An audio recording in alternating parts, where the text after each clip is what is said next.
Welcome everyone to the Ready for the Draft podcast. I am your host, Gregg Schutze. This is episode 33 of the 2021 podcast series, taking a look at the draft eligible prospects and getting you ready for the NFL draft set to begin this Thursday, April 29th. It's so exciting. We're going to have the draft in Cleveland, Ohio. The fans will be in attendance. The players will be in attendance. Roger Goodell will be there at the podium. After he calls out the draftee's name, he'll actually be able to reach out and touch all the draftees, the handshakes, the hugs. We're going to get to see all of that again.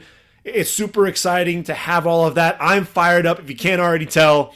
And this podcast is being recorded on Monday, April 26th. And it's really the second of 4 podcasts that I want to bring to the table in advance of draft day. So yesterday, we put all of the positional breakdowns to bed with the cornerbacks and safeties. We wrapped all of that up. So now today and tomorrow, we're really going to take a look at the team needs and take a look at my mock draft based on really where I think a lot of the teams are going to go and really the best fit for these teams with their draft needs. And we're going to start out at the East with both the AFC and NFC East, and then we're going to move down to the South. And that's what we'll take care of today. And I know yesterday I said we were going to take a look at the 5 rounds of my mock draft. For the sake of time, we got 16 teams to get through. So we're going to go ahead and just do the first 4 rounds of the draft. And then tomorrow we'll go ahead and finish things off with the North and the West. And then Wednesday, my final first round mock, we'll go ahead, take a look at that, make sure that everything looks right, everything looks nice and neat, and I feel comfortable with all of my picks. And then we'll play a little by the numbers. And if you don't know what that is, I like to take a look at the last 5 years of the draft and really see how many players came off the board by position and really by round. And really try to study that and see if there's any way to predict the number of players that'll come off the board by each position in each round. And then try to then figure out how many which players can we plug into in the first, second, third, all the way through the 7th round. And what's interesting with that too is we're not attaching any teams to these, so it's nothing has nothing to do with any of the mock drafts. Doesn't have anything to do with team needs. It's really just solely based on playing the numbers game and really looking at who's going to be the right fit. Who do I think is going to come off the board in rounds 1, 2, 3, all the way through to the 7th round. So we'll get to play that, see really how that plays out. So what we'll do is after the draft is over, we'll check in, we'll take a look at each team, all 32 teams. We'll take pick by pick, really talk about the draft in depth, see really did they make the right decisions, the right calls, who were the movers and shakers, who left us really scratching our heads, who are the main undrafted free agents, who are the surprises there, and then we'll take a look at the by the numbers and see really how all of that played out. How many by position really came off the board, as we had predicted, and did we see any difference there, any variance? So we're going to have a lot of fun here over the next couple of weeks before we finally put the 2021 podcast series to bed. So we've got a lot to cover. As I said, we got 16 teams before we wrap things up with this podcast. So we're going to go ahead and jump right into things. And the first team that we're going to take a look at is the New York Jets. The Jets, Jets. And obviously the biggest domino that was left to fall in the offseason really was when Joe Douglas and the Jets traded Sam Darnold to Carolina for 3 picks. So now, New York, 7 picks in the first 2 rounds over the next 2 seasons. Sam Darnold gets his fresh start, which he desperately needs out there in Carolina. Really a career-defining moment for Joe Douglas, if you think about it. Now he gets his quarterback under center in Zach Wilson, who's emerged as that number 2 quarterback in the draft behind Trevor Lawrence. If you listen to my podcast, you know that I love Zach Wilson. From the time that he went 18 of 18 for 317 yards and 4 touchdowns with no interceptions, earning that MVP honors against Western Michigan in the Idaho Potato Bowl as a freshman. And then what he's done this year as a junior, he battled injuries in 2019. If you just look at the stats, you're going to say, well, those numbers aren't very impressive. He was battling a shoulder injury. We weren't sure which quarterback we were going to see in 2020. Was it going to be the freshman version or the injury-riddled sophomore season? And really what you saw was a guy that put everything together there. This is a kid who's a junkie when it comes to football. It's well documented. You know, if you watch any of the ESPN broadcasts, they talk about he and his dad watching a lot of the footage and really studying quarterback, studying his own film. And so this is a guy who, understands the game really well. But then you watch it, the throwing motion, just how explosive it is. All the ability. A lot of guys are very robotic and very deliberate with their throws. They'll square the shoulders and everything, and then the hips will come around as they're throwing the football. He makes his throws look like a shortstop in baseball.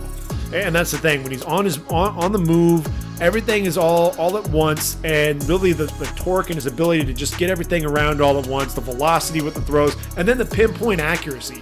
To me, Zach Wilson, I love the move. Robert Saleh is a defensive-minded coach, but look, you've got Mike LaFleur in there, and I think Zach Wilson's going to be able to thrive in that offense. So then the next pick you have is at 23 in the first round. Yes, the Jets have 2 picks in round number 1. So what are they going to do with pick number 23? They got it from Seattle. So the question is, do they go receiver? I think the addition of Corey Davis says no, because you've got Denzel Mims, promising rookie season. Jamison Crowder's a reliable weapon there in the slot. You could still see them go Rashad Bateman or Kadarius Toney, possibly Terrace Marshall. I just don't know that's the right move there. Frank Gore, 38 years old. He was the workhorse for them there. The three-headed monster behind him, was Ty Johnson, Michael Pirine, and Josh Adams. Really not much of a monster, more like a mouse than a monster, combining for 643 yards. So the Jets have a chance to grab a feature back, whether it's Najee Harris or Travis Etienne. So there's a chance that could happen. But look, the Jets' weakest position right now is at corner. You've got Bless Austin and Bryce Hall. They were the starters. They're decent, but they didn't really play exceptionally well. They compiled just 99 tackles, 1 interception, 7 pass breakups, and their backups are a bunch of undrafted free agents led by Lamar Jackson, Javelin Guidry, Kyron Brown. That's just not going to get it done. And look, if Robert Saleh and Jeff Ulbrich really want to secure a lockdown corner on the outside, go get Greg Newsome from Northwestern. Get him in there, 6'1", 190 pounds out of Northwestern. 21 passes defended in his 3 years there with the Wildcats. Ran a 4.3 40 at his pro day, 40-inch vertical leap.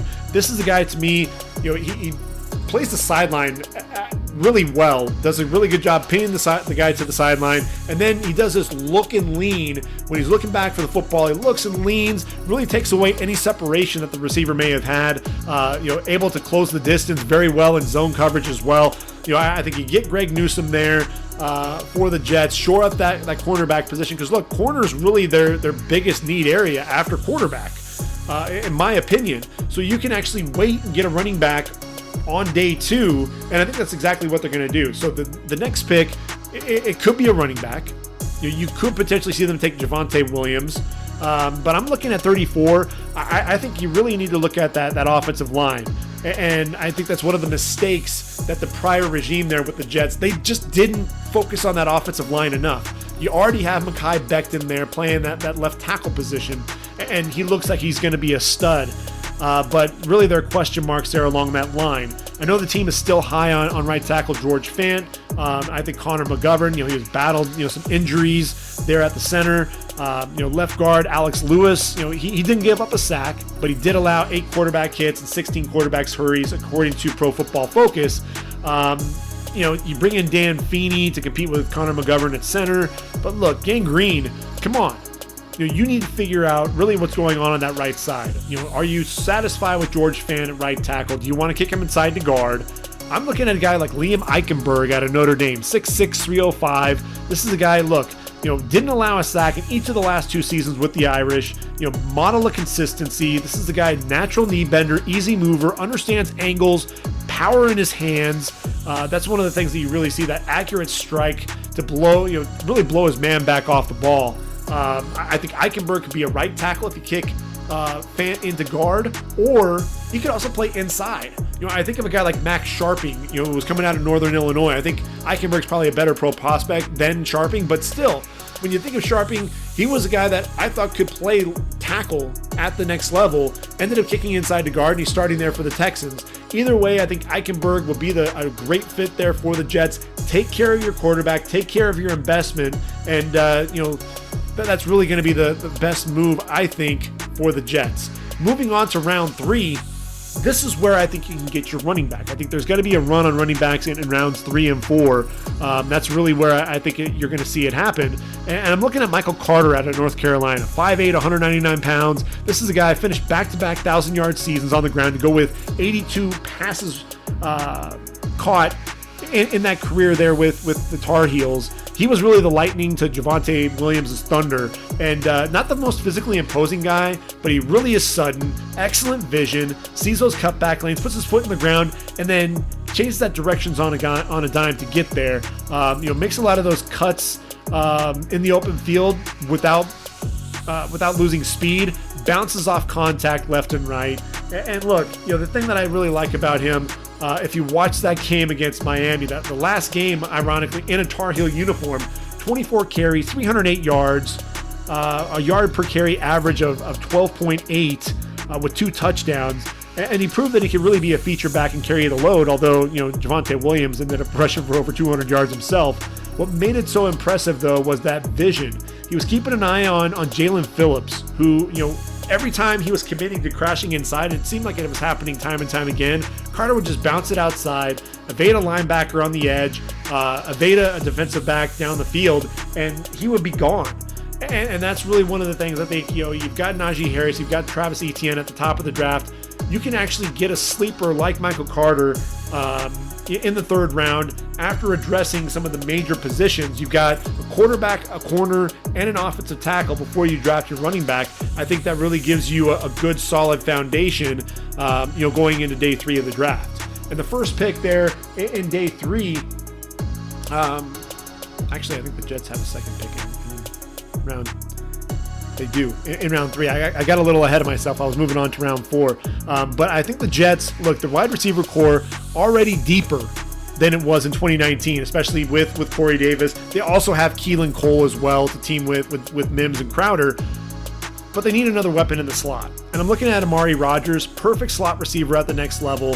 Sudden off the line, can make you miss in the open field. He's built like a running back, hard to bring down, 1,000-yard receiver in 2020. This is a guy who actually lined up at running back at the Senior Bowl. Just adds to that versatility as well. Very reliable with his hands, route running, suddenness out of his breaks. He battled that knee injury, worked his way to get his speed back, and now that I think he's got it, and he's regained some of that lateral agility to shake you in the open field, he's another guy that I think could be a sleeper towards the middle of round 3. I think that'd be a nice pickup there for the Jets. And then round number 4, round things out. You're looking at the defensive end position. You've got to convert that defense to Robert Saleh's 4-3 defense. So you're going to have to look for defensive ends that can put their hand in the dirt. And I'm looking at a guy like Patrick Jones II, 6'5", 260 pounds out of Pitt. He and Rashad Weaver, they were a couple of disruptive forces coming off the edge for the Panthers. Racked up 17.5 sacks during that time. Nice array of pass rush moves. Can beat offensive tackles with speed. Shows a nice rip and arm over. Beat the oversetting offensive tackle to the inside as well. The performance during the Senior Bowl was really interesting, especially in the practice. Only a 17% win rate. That was the lowest among all the edge rushers, according to Pro Football Focus. But when it was game time, Jones put on a show. 2 sacks, 4 quarterback pressures. So, that's one of the things. A lot of people have him really falling into the 5th round. I think round 4 is probably about the right spot for him, and you allow him to play next to Quinnen Williams and opposite Carl Lawson. This is a team, look, they have Quinnen Williams. They've got Sheldon Rankins there at defensive tackle as well. You've got Carl Lawson on the outside. You add some additional pass rushers. Vinny Curry's there as well. That's an underrated signing. And then you add Patrick Jones there in the 4th round. You shored up that passing, or that edge rush and that getting after the quarterback. You look at the linebackers. They brought in Jared Davis, a disappointment with the Lions. Maybe a change of scenery is going to help with him there. Blake Cashman at linebacker, an underrated player there. Jabari Zuniga is going to get a little bit more action there at the linebacker position as well. So you're really starting to shore up that defense. It's going to take a little bit of time. I think they're still going to be another year or two away for Robert Saleh, but I think his personality is infectious. You watch that team. There are some young guys blended with some of the veterans, and I like what they're starting to build there defensively for the Jets. And then on offense, if they continue to build that offensive line around Zach Wilson, you already have some weapons there on offense. Continue to build that as well, and I think the Jets could really have something going. Build some of that momentum, and you can really hear the Jets fans yelling JETS, Jets, Jets, Jets, going into November and December, and have it really mean something. That's really what the Jets fans are waiting for, and hopefully this is the start of something that they can really build upon.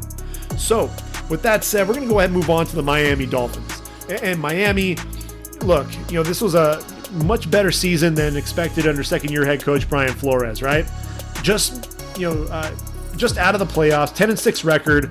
Now they have 2 picks in round 1. Thank you, Laramie Tunsil.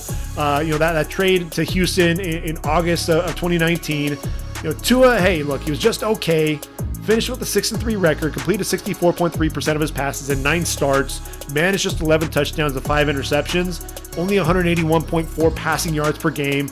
That's not going to cut it. There are already grumblings about whether or not he can be the face of the franchise. I think we need to pump the brakes a little bit there. Let's get some, let's shore up everything on the offensive line, get him some weapons, and really see what we have there.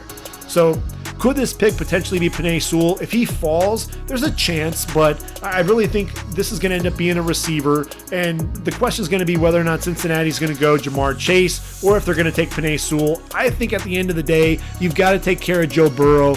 The ACL, the MCL, I think Penei Sewell's off the board, which then means this is going to end up being Jamar Chase. And look, for everything that everybody said about what Devontae Smith did in that Heisman Trophy winning season in 2020, just think about what Jamar Chase did.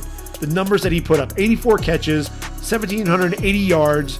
That's an average of 21.2 yards per reception and 20 touchdowns. Then he runs a 4.38 40 as his pro day, 41-inch vertical leap, a broad jump over 11 feet, elite explosiveness that you see on tape. It holds up. This is a guy who's going to bully corners on the outside. He's bigger, actually plays a lot bigger than his frame would suggest. He's 6 foot, 208, but man, he plays a lot bigger than that. Not known for the route running that Justin Jefferson has, but I think he does a really good job working off the line of scrimmage. A lot of different releases that you're going to see. The handwork to fight through press coverage as well. Once he gets that release, the body positioning allows him to be the only one to make a play on the football. I think he's just so difficult to bring down after the catch. He gets his alpha. And that's really the thing that I see is he's going to be that number 1 receiver. You've got Devontae Parker, you've got Preston Williams, and you've got Will Fuller. You really have some nice weapons that you're building around your quarterback, Tua Tagovailoa. So I think Miami, another team that has 2 first-round picks. So what's Miami going to do at 18? Could it be Najee Harris time? It could. Because you look at Myles Gaskin and Salvon Ahmed, and there's really nothing to write home about there. But I think this could also be a defensive player. And look, there's the release of Kyle Van Noy. You trade Shaq Lawson. So all you have is Andrew Van Ginkel as your only edge rusher currently on the roster with the sack. So could it be Jalen Phillips? You stay in state and get a Miami Hurricane. Kwity Paye, could he play in a 34 defense at outside linebacker? Who knows? Do they land a situational pass rusher like Azeez Ojulari? Possibly.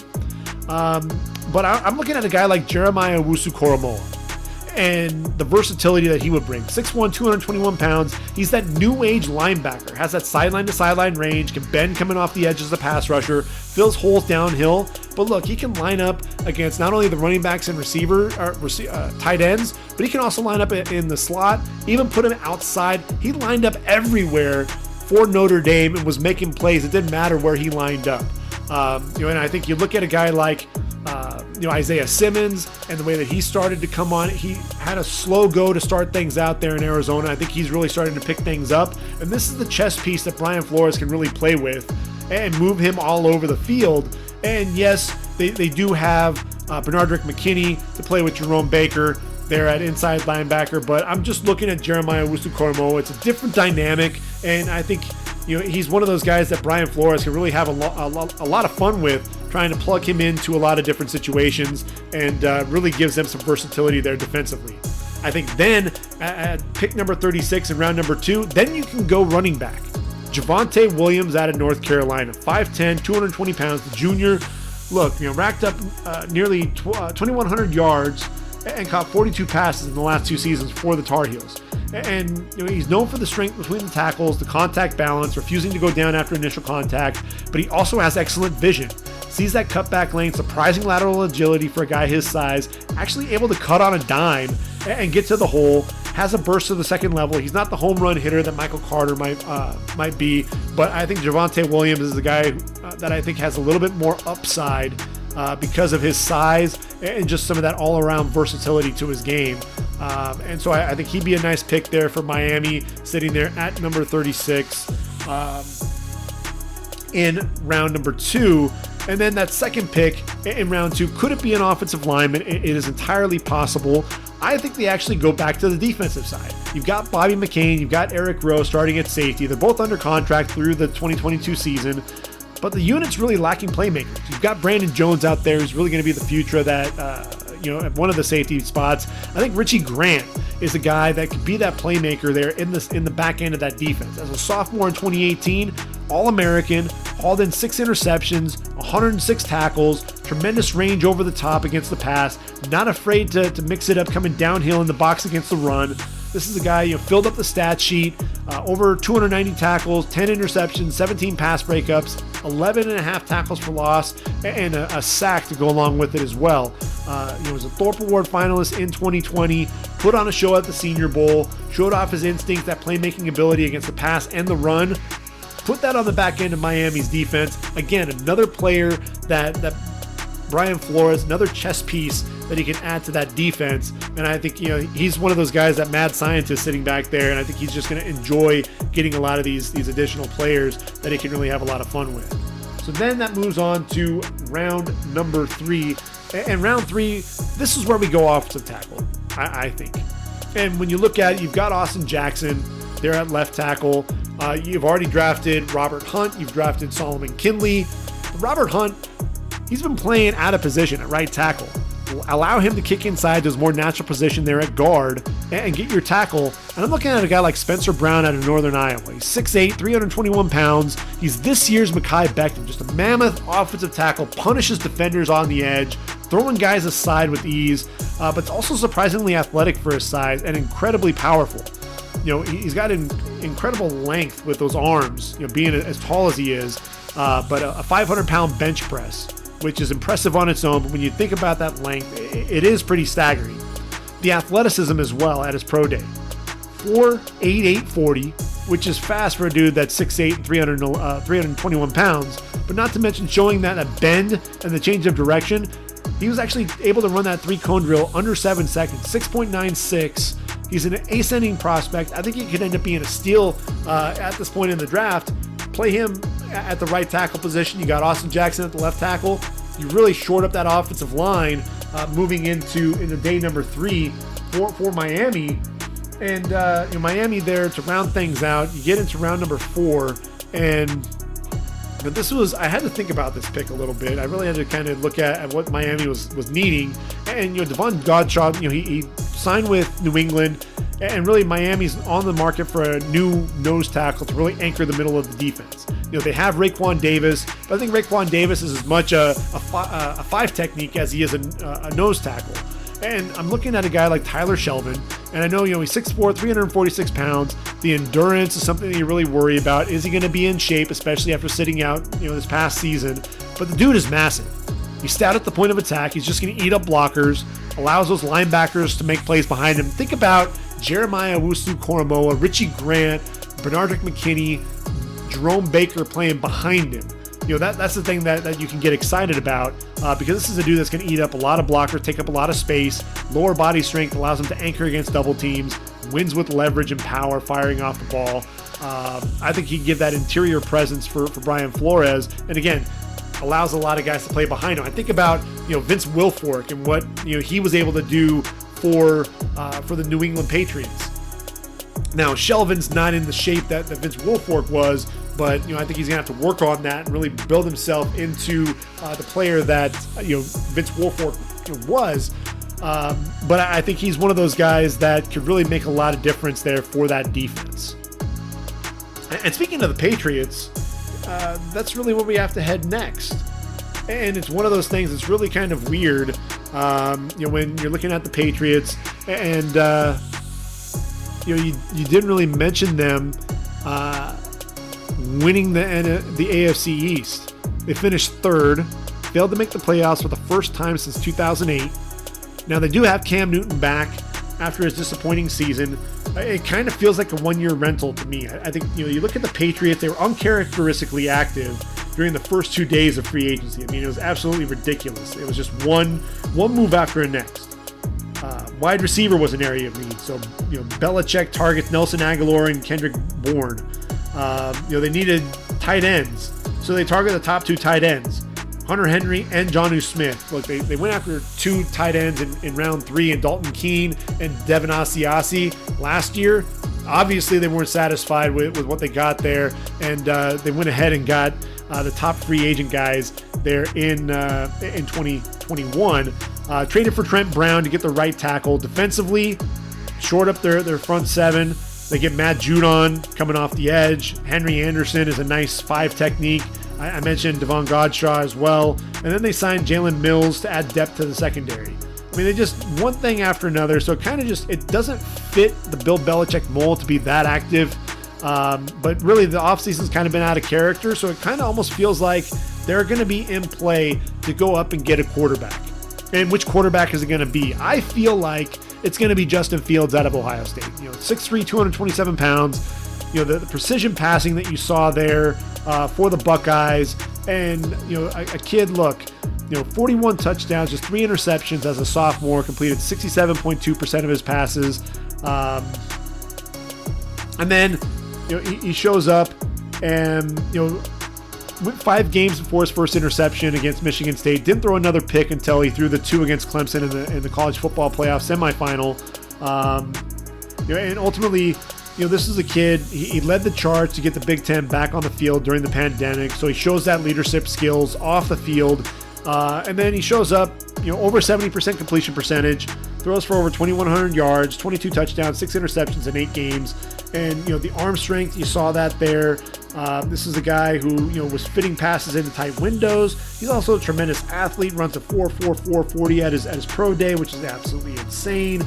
And you look at him, this is a guy who was also insanely tough there in that Clemson game, took that huge hit from James Skalski, who got ejected for targeting, ended up making it back, led his team to victory over Clemson, got redemption in that game.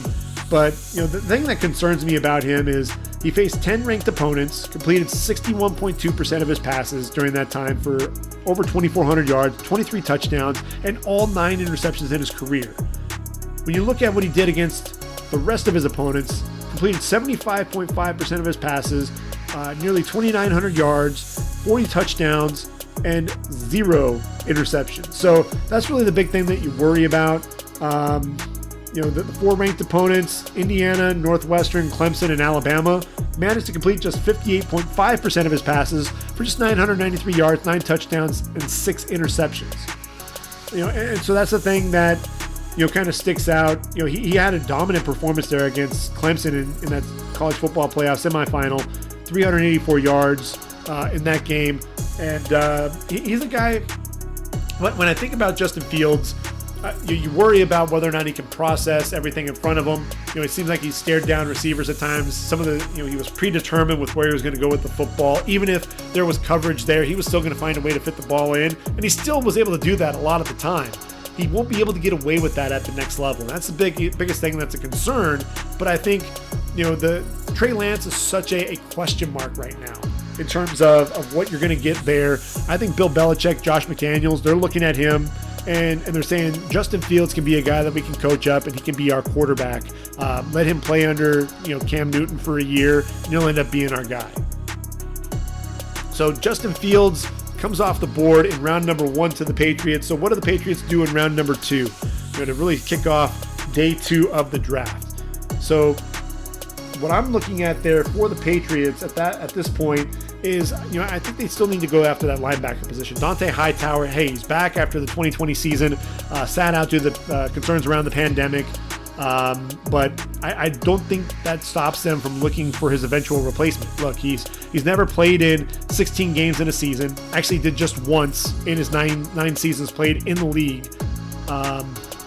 I think at the end of the day, I'm looking at a guy like Baron Browning, and he just feels like a Bill Belichick guy.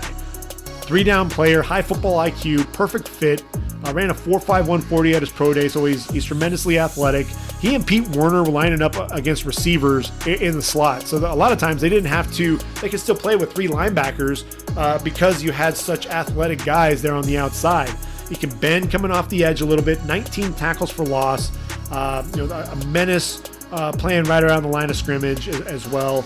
He's one of those guys who I think could be an impact starter at the next level, and he's just one of those guys that I think Bill Belichick is going to cover. He's going to love getting this guy in, and I think he's going to see the field early. And again, I think he's going to be an impact starter for the Patriots. So then we move on to round number 3, and the Patriots, their first pick there is going to be at 97. It's a compensatory pick, and according to NFL data scientist Tom Bliss,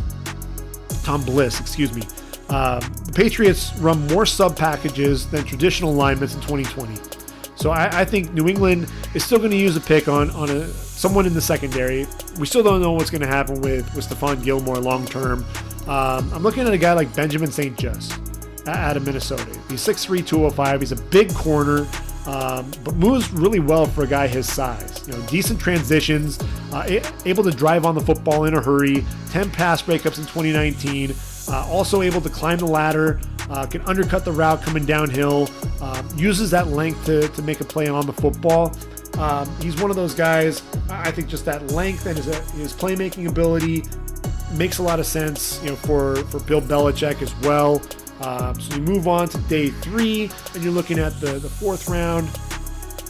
Where are the Patriots going to go next?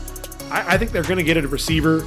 I think they're not done at addressing the wide receiver position. And look, when you talk wide receiver, they could go earlier. They signed Nelson Aguilar. They signed Kendrick Bourne, and you have Jacoby Myers, who played really well last season. N'Keal Harry's been kind of a disappointment. You need to address that receiver position. Then they could use either a 2nd or 3rd round pick on a receiver. I think it's entirely possible. But if they wait until round 4, you can get a guy like Cade Johnson, 5'10", 184-pounder out of South Dakota State. Dynamic weapon, quicker than he is fast, but he does have some juice to stretch defenses vertically. Runs a sub 4.5 40. Known for being sudden, in and out of his breaks, creates separation through his route running. Put up huge numbers for the Jackrabbits, posting back-to-back seasons with over 1,200 yards receiving and 25 total touchdowns during that time frame as well. Can be a weapon in the return game. I think that'd be a nice fit for the Patriots in round 4. And then they got to shore up that offensive line a little bit. Shaq Mason there at right guard. I think they need some depth at the offensive tackle position as well. I'm looking at Jackson Carman, the 6'5", 317-pounder there out of Clemson. And he's got some short arms, but he's incredibly wide, so it makes his wingspan a lot longer than the 32-inch arms that he has. His wingspan's, I think, 82 inches, which is insane. But I worry about him against speed rushers. I worry about whether or not he can hold up as a right tackle. But as a guard, I think he has starter potential. So that feels like another guy that Bill Belichick and company could coach up and being one of those guys there that could end up being a steal there in round number 4. Look, they ended up getting Michael Onwenu. You have him on one side, Jackson Carman on the other. Can really make things interesting there for the Patriots up front. So we're going to move on to the Buffalo Bills. And when we talk about the Buffalo Bills, this is a team, I think they're really going to be looking at some luxury picks, because this is a team that has a roster that I don't think you need to make a ton of changes right now. And you look at it, they made significant strides. They're win the AFC East. You've got Josh Allen there under center. Sean McDermott, he's going to have some options. Matt Milano signed that 4-year, $44 million deal. And so now they can focus On the offensive side of the ball, I think, Deion Dawkins, we thought was going to be the lone lock for a starting spot. They re-signed Darrell Williams. They lose John Brown, opposite Stephon Diggs. Then they end up signing Emmanuel Sanders to take care of that as well. I think, there's a chance they could end up taking a corner to pair up with Tre'Davious White, and then, Jerry Hughes and Mario Addison. They're getting up there in age. They're 33 and 34 years of age respectively. But I'm looking at that running back position. And yes, they have Devin Singletary, Zach Moss, and Matt Breida now. But I think they're going to take a page out of Kansas City's handbook. They had a crowded backfield. They still drafted Clyde Edwards-Helaire, number 32 overall. And the fact is they need a versatile running back who can be a threat on the ground and in the passing game. This is a pass-first offense with Josh Allen at the helm. So you need a guy that can catch the football out of the backfield. Neither Zach Moss nor Matt Breida are really much of a threat in the passing game. You look at Travis Etienne, nearly 5,000 yards on the ground and 100 career receptions. That makes him the perfect target at number 30. 5'10", 205 out of Clemson. This is a guy, he was a speed runner there for Clemson in his first 2 years, really hit the weights, built up that lower body strength. Suddenly, the contact balance was insane. The thing that I worry about him is, I don't think he can be the bell cow. I talked to Brian Shaw a few podcasts ago, who's a big Clemson fan. He's a Clemson alum, and we were in agreement that this is a guy, he's not going to be a Najee Harris. He's not going to be able to hand the ball off to him and let him go get you yards at the end of the game. But you allow him to play in space, he can make you miss. He just won't be able to create on his own. But you allow him to be a route runner. You allow him to get into space. You don't need him to be the guy that's going to get a lot of those harder yards. You've got Zach Moss. You've got Devin Singletary to take care of some of that. Travis Etienne can fill one of those roles. And I think because, the luxury there with some of the guys coming back, especially Matt Milano, that was a huge re-signing. That allows them to be able to get some of that flexibility here in round one. Round two, target the corner opposite Tre'Davious White. Tyson Campbell out of Georgia makes a lot of sense, 6'2", 185 pounds. This is a guy, look, he's big, he's physical, uses his length to his advantage, played some of the SEC's top receivers and held up pretty well. He's a guy that could have been either a late first or early second, but there's a lot of tape on him getting beat. But did run a 4.37 40 at his pro day. I think at the end of the day, he's going to end up being a second rounder. And look, for a guy who's 6'2", 185 pounds, he moves really well. And so that will bode well for him. And I think he's a guy that, could be a sneaky, could sneak his way into a starting job there, possibly on week one there with the Bills opposite Tre'Davious White. And then the Bills, we're looking at number 94 overall in the third round. And I mentioned Hughes and Addison. They need an infusion of youth up front along with AJ Epinesa. Cam Sample out of Tulane, 6'2", 274 pounds. Cameron Sample finished his career with 20 and a half tackles for loss, 10 and a half sacks, 7 pass breakups. And this is a guy, look, you saw the growth in his final year at Tulane. Finished with a career high, 5.5 sacks, and really followed that up with a solid performance at the Senior Bowl. Then at his pro day, runs a 4.79 40 and a 37-inch vertical leap. So he's explosive. I think he ultimately is a guy that a lot of people have him coming off the board either in the 4th or 5th round. I think he's a guy who did enough really, not only during the season, but after the season as well, to really slide his name into late round 3 consideration. And I think that's really where the Buffalo Bills can end up taking him. They don't have a pick in round 4. That went to the Minnesota Vikings. But I think, the Bills have a lot that they can build upon already. So I think they'll end up finding, some offensive linemen, really for some depth purposes there more than anything else. They could probably still use another receiver. I think possibly a tight end as well. Dawson Knox hasn't been overly productive there. They brought in Jacob Hollister as well. I think they need to get another tight end, possibly another defensive tackle as well. So we'll see exactly how all of this plays out for Buffalo when it's all said and done. So that's the AFC East. And I know we spent a lot of time on the AFC East, so we're going to have to kind of pick up the pace as we get into the NFC East, or we'll be here all night. So we're going to go ahead real quickly. Let's take a look at the Dallas Cowboys. And look, Dallas, defense. I think that's really what you have to do if you're Dallas. There's talk that maybe this will be an offensive lineman. You need to find Tyron Smith's, eventual replacement. And I do agree with that to an extent, but I think that can end up happening later on in the draft. Let's not complicate things. Get your corner.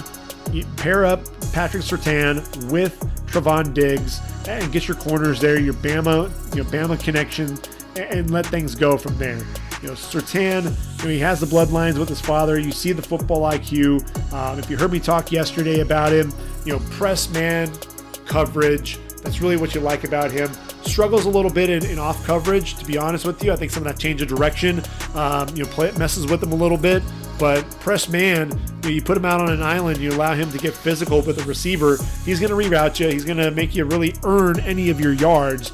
So I really like that pick for the Cowboys. Look, they also need an edge rusher. DeMarcus Lawrence was really the only edge rusher on the roster with at least 4 sacks. To make matters worse, Tyrone Crawford announced his retirement. So you need an impact pass rusher. And you look at a guy like Jason Owe, a lot of people have him coming off the board in round number 1. He's 6'5", 252 pounds, ran a 4.36 40, 39-inch vertical leap, broad jump of 11 feet 2 inches, and that'll really make you take notice. And I think people were expecting him to build off of what he did in 2019 with the 5 sacks. But he was on a roster with Yetur Gross-Matos and Micah Parsons. When teams were focusing on him more, I think that's really where he struggled to really get off blocks. Didn't record a single sack in 7 games. It doesn't mean that he's, it doesn't scream that he's a can't miss edge prospect, but it also doesn't mean that he wasn't, able to get into the backfield and disrupt the quarterback a little bit. I really want to see him take advantage of his length more. He's got 34.5-inch arms. I want to see him play a little bit quicker off the ball, get into the backfield before the quarterback's out of his drop. But look, this is a kid who just started playing football his junior year of high school. Bleacher Report also brought up a good point that, look, they've compared him to Owe to Daniil Hunter, who just posted 1.5 sacks in his junior season at LSU and 5.5 total in his career, and has now become a force for Minnesota. 3 double-digit sack seasons in the 5 years that he's been in the league. Jason Owe has a chance to do the same thing, opposite DeMarcus Lawrence. And look, we know that Jerry Jones loves athletes. You saw, he was drooling about Kyle Pitts. You have a chance to get a freak like that in round 2. Jerry Jones is going to pull the trigger and take Jason Owe there. I think that makes way too much sense. You're looking at round 3. Cowboys have a couple of picks in round 3, and I said that it was going to be defense. So why am I going offense here? Well, I was thinking about the whole Kyle Pitts talk, and yes, they don't have an explosive tight end. Brevin Jordan out of Miami, 6'3", 235 pounds. You've got Blake Jarwin, you've got Dalton Schultz. They've showed up really well, but Jordan's going to be an athletic guy, can block really well, physical blocker. I think he can stretch defenses, make plays after the catch. The one thing that you worry about is he's only played in 26 games over the last 3 years, hasn't played in a full season with the Hurricanes, so that could be enough to drop his draft stock and make him a pick there in round number 3. And then offensive tackle.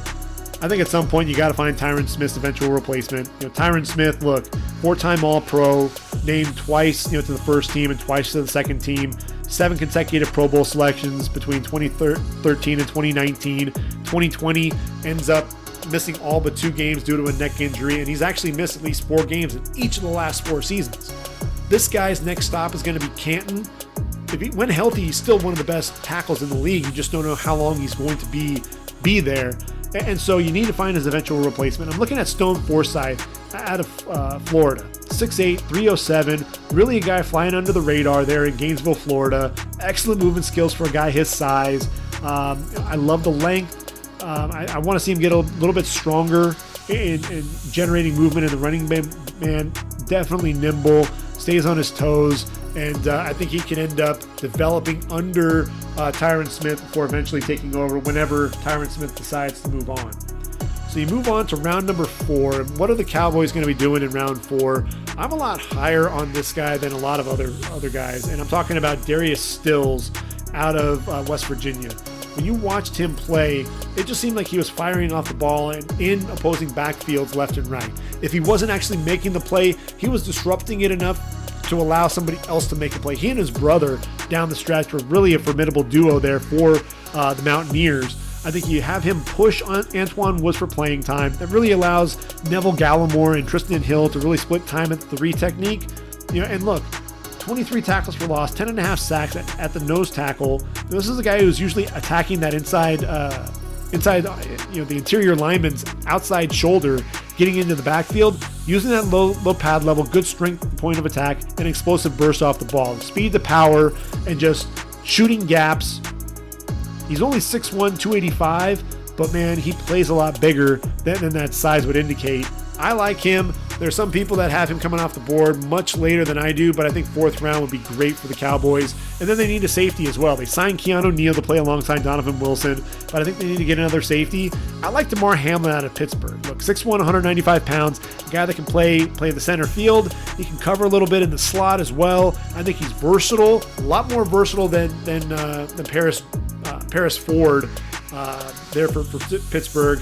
Ran a disappointing 40 time at his pro day, but look, he's got the cover skills. He can play on the back end. You have him there as your 3rd safety and really see what you have, but I might be a little higher on him than others as well, but I just think he'd be a nice fit there in Dallas.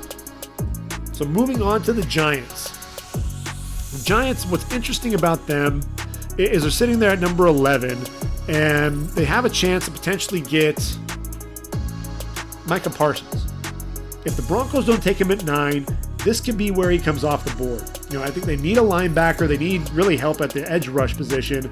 And, I know that there were some issues off the field, the hazing lawsuit. He was never actually named as a defendant in the suit or anything like that. So there are questions about his character. But look, their defensive line coach there for the Giants, I don't know if you know this, but it's Sean Spencer, who was a coach at Penn State through 2019. So if there's anybody that knows the kid, it's going to be a guy that was coaching him there at Penn State. And I think he'd be a nice player there alongside Blake Martinez, that steady player, but it gives him that explosiveness there and a guy that can get after the quarterback if he's there. If he's not there, then really what are the Giants going to do? There's a mess there along that offensive line. What do you do with Nate Solder? What's with Andrew Thomas? Is he going to play better than what he's got? You got Matt Parrott. You brought in Zach Fulton to take on one of the guard positions, but Will Hernandez and Shane Lemieux just not going to get it done at the other guard position. Could this be where Rashawn Slater comes off the board? If he's there, I have him going to Carolina at number 8, so he won't be there. So I think you go receiver. Wait, receiver? Why? You got Kenny Golladay. You brought in John Ross. You already have Darius Slayton, and you have Sterling Shepard and Golden Tate. What in the world are you doing taking another receiver? You also brought in Kyle Rudolph, a veteran tight end. What in the world makes you think you're going to take a receiver? Well, you bring in a guy like Devontae Smith, a guy that is going to be dynamic working out of the slot. He brings a different dynamic to the table than what you have there on your roster. And I think that's one of the things Dave Gettleman always talks about, looking for the best player available, looking to continue to upgrade. I think you got that with Devontae Smith. Look, yes, he's only 166 pounds, but he plays a lot bigger than that. The reigning Heisman Trophy winner. This dude looked pretty much uncoverable at times during the season. And I think this is a guy, you really need to help out Daniel Jones. The jury still is out on the former number 6 overall pick. Get the receiver, and then you can go ahead and address some of the other positions there on day 2 and day 3.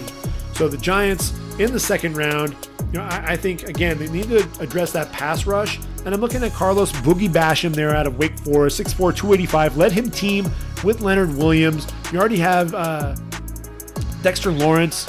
And I think Lawrence and Dalvin Tomlinson, you put Carlos Boogie Basham there, gives you 4 guys up front that can really get after the quarterback. And look, Basham, another physical freak, nonstop motor. This is a dude, bench pressed over 400 pounds, squatted over 700, 19.5 sacks, 35.5 tackles for loss, 36-inch vertical leap as well, which is insane. In terms of that explosiveness. Doesn't necessarily bend well off the edge, but the hand usage still allows him to get off blocks in a hurry. Uses those secondary moves to get after the quarterback and can pressure him within as well. So I like that pick going to the Giants there in round number 2. You move on to round 3, and Giants can go in a couple of different directions, but I'm actually going to add to that pass rush. Outside linebacker, I'm looking at Chris Rumph out of Duke, 6'3", 244 pounds. And look, the Giants, yeah, they had 40 sacks last year, but the trio of Leonard Williams, Dalvin Tomlinson, Dexter Lawrence, they ended up with 19 of those sacks. Only one outside linebacker had more than 2 sacks, and that was Kyler Fackrell, who's now with the Chargers. And I look at Chris Rumph. This is a guy, 17.5 sacks, improved his sack totals each of the 3 seasons there with the Blue Devils. And look, he doesn't set a great edge, lacks some size, anticipates the snap counts, jumps off sides, but you love the motor. This is the guy that can bend really well, dips underneath the hands of the offensive tackle before flattening out and getting into the quarterback, runs really well in space, fluid athlete. I think that makes a lot of sense for the Giants there on the outside. Get a pass rusher because you're desperately in need of one.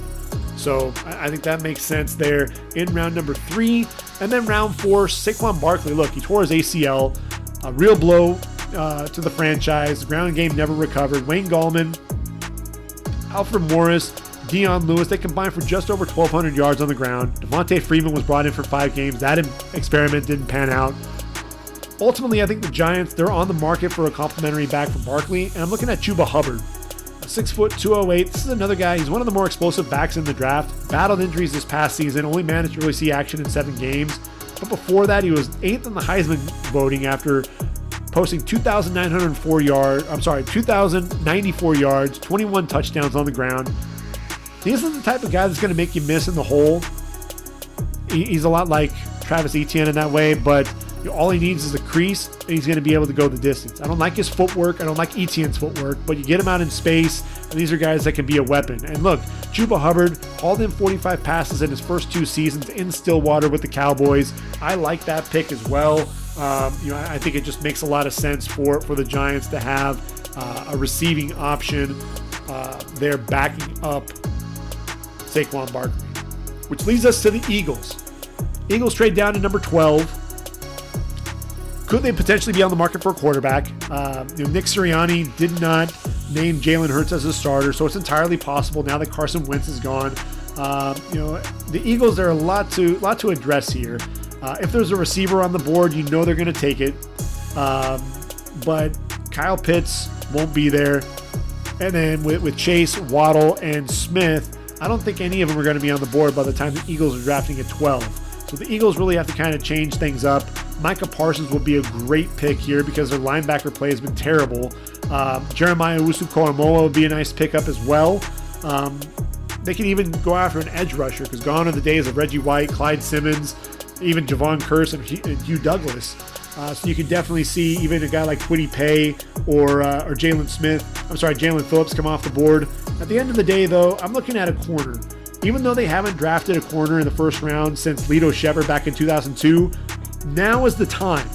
Avonte Maddox, not an outside corner, move him inside, get the top corner on my draft board in J.C. Horn, and let him play opposite Darius Slay. I think that makes a lot of sense. This is a dude that can play in man coverage, he can play in zone, even though he's best as a press man.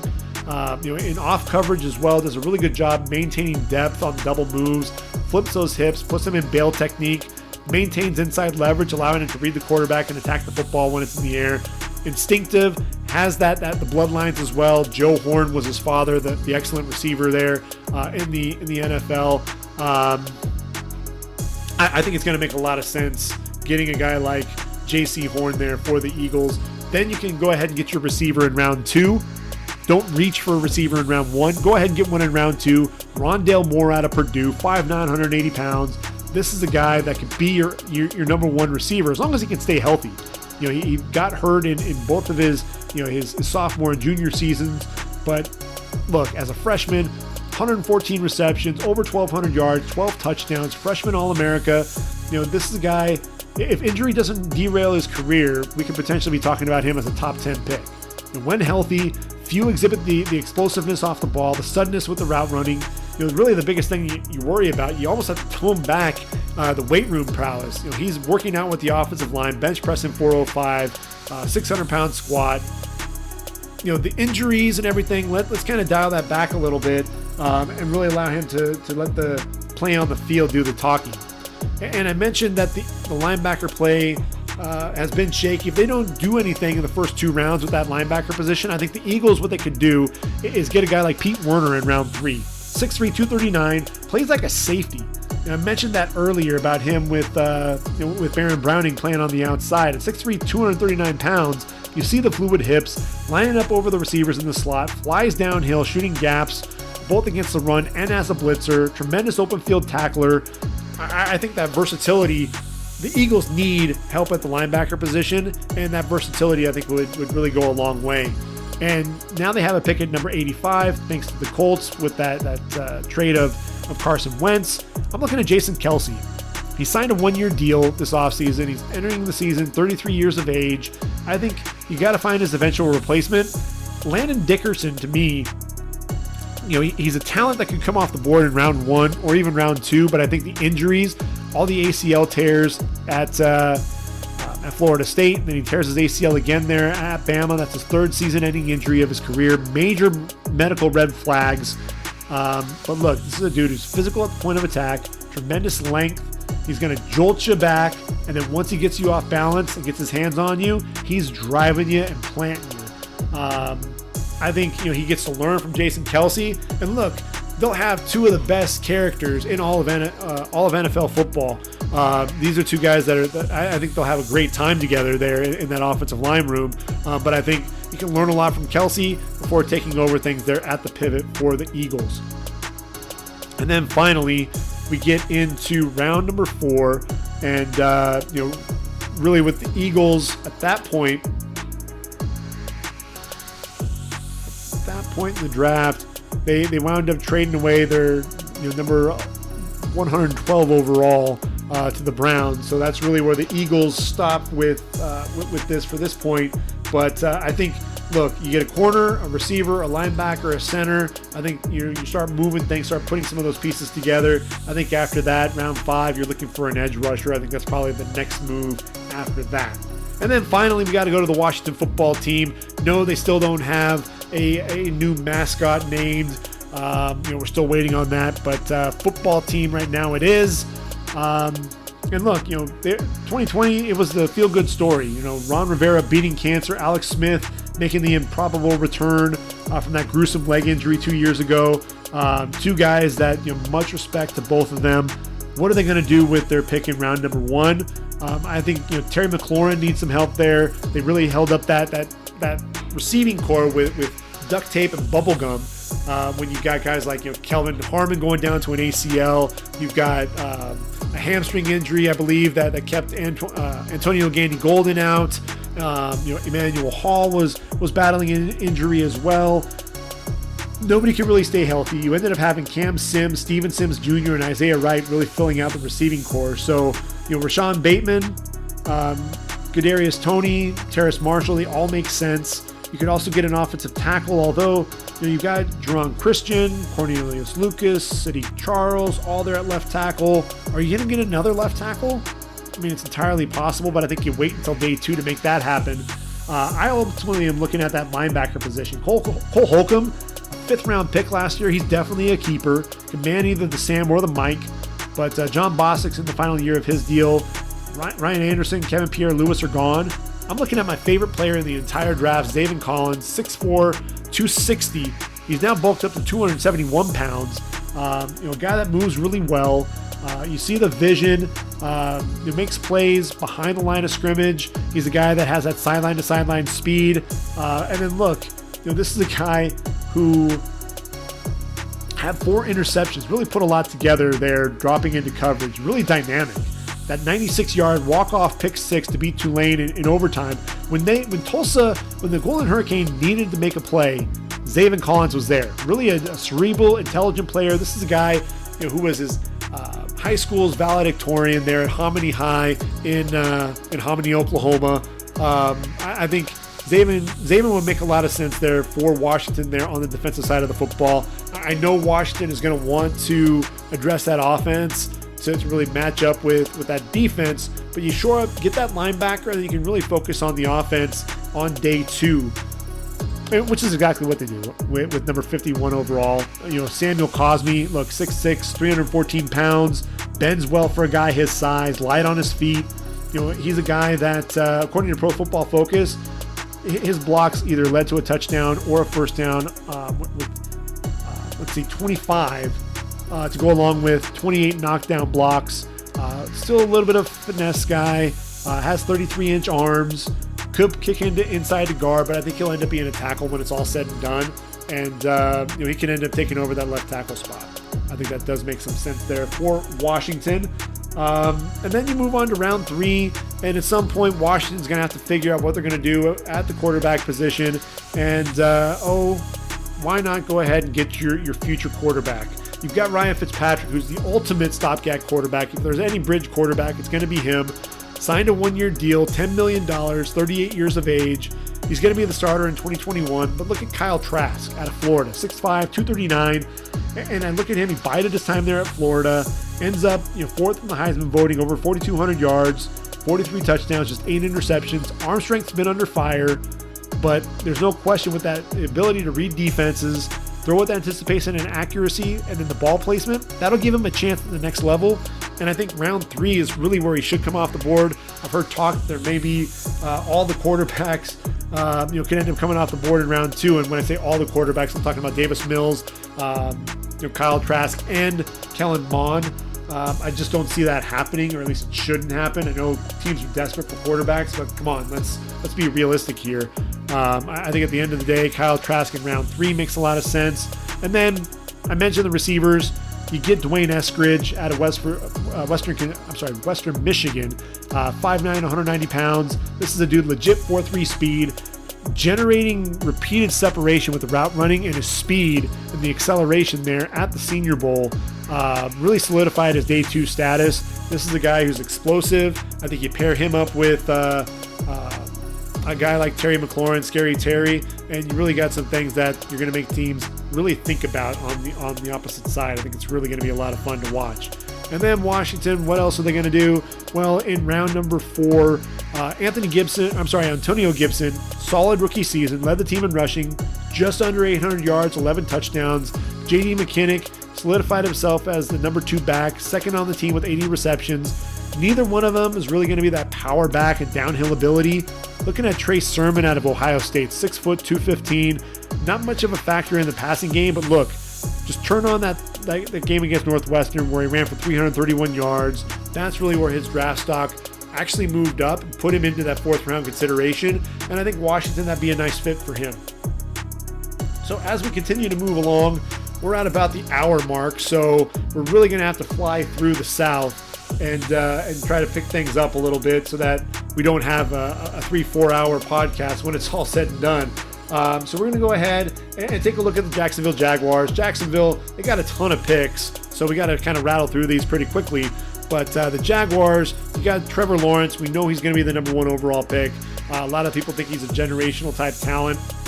And, I think he can definitely, he fits the bill. But, for what he does on the field, he also does a lot off the field. I think he's going to represent the franchise well. At number 25, Urban Meyer, look, he knows that to really win, you need to shore up that offensive and defensive line. And the way I have things shaken out with this is I actually have Kwity Paye on the board. And this is a guy, look, he generated a pressure rate of 23% according to Sports Info Solutions, 25 pressures in just 4 games, even though he only got 2 sacks. So this is a guy, he's tremendously versatile. I ran a hand time 4.5, 240. Bends really well. You see him with that flexibility coming off the edge, dipping that inside shoulder, plays with excellent power in his hands. There's that variety of moves. A guy that can beat you to the inside. And really, they played him at defensive tackle quite a bit. I think the Jags can get creative with him and Josh Allen. I think that really makes things interesting there for the Jaguars.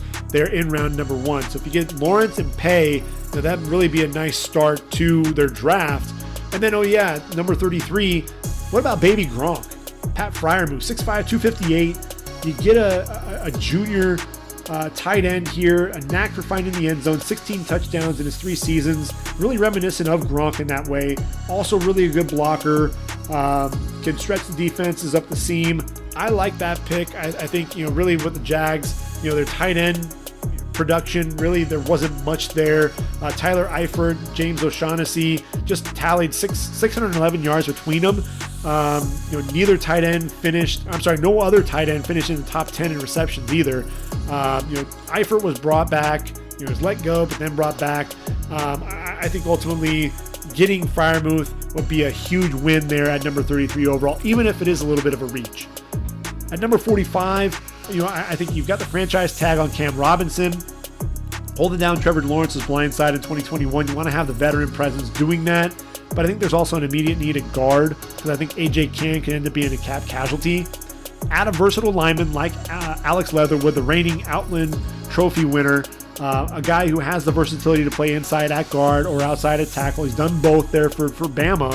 And this is a dude, he's physical at the point of attack, plows forward, opening up giant holes for Najee Harris. Could do a lot of the same there for James Robinson, 6'5", 310 pounds.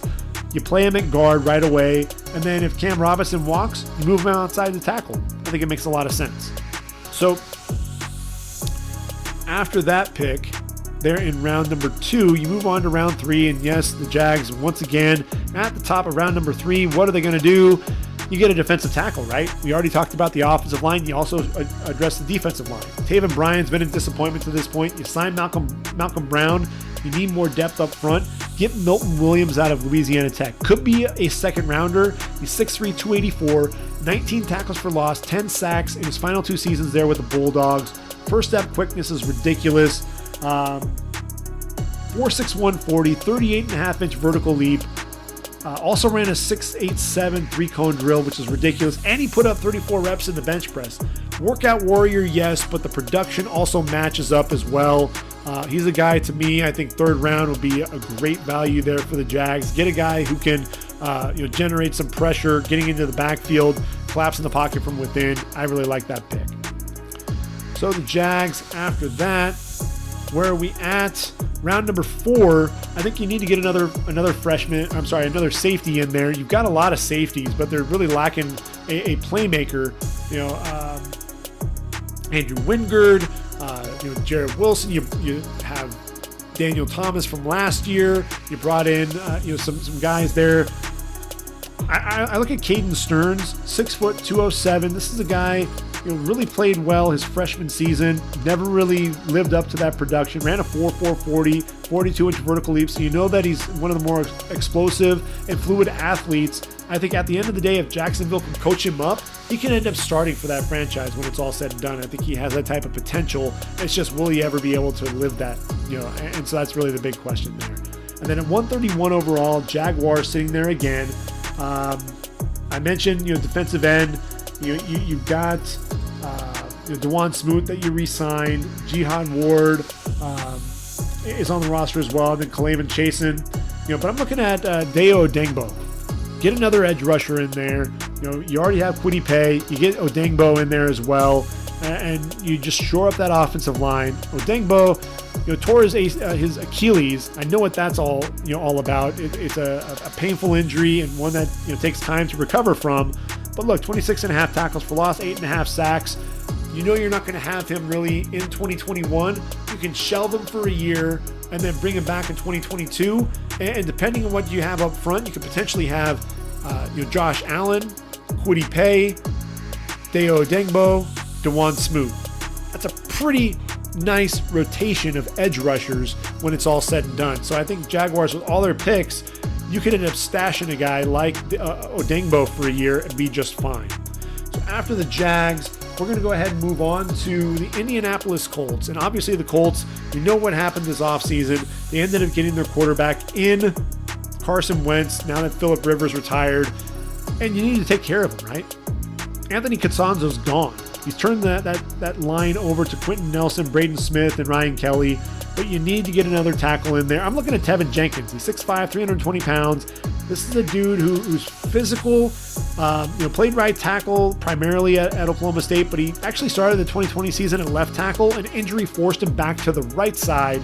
But really, the one play that all you need to know, put on the game film against Texas, watch him against Joseph Osai. There was an outside zone play, worked him down the line, drove him another 5 yards down the field, and then planted him on the sideline. Just incredible strength, incredible power, and as a pass protector, has a knee bend, sits down well, nice kick slide, surprisingly nimble for a player known for his physicality. He's a week 1 starter. Let's not mess around, Colts. Go ahead and get your offensive tackle, and then you can address some of your other concerns later on in the draft. They do need an edge rusher. Justin Houston and Danico Autry, who combined for 15.5 of the team's 40 sacks, they're gone. They're not on the roster. Get a guy like Ronnie Perkins, 6'2", 253 out of Oklahoma.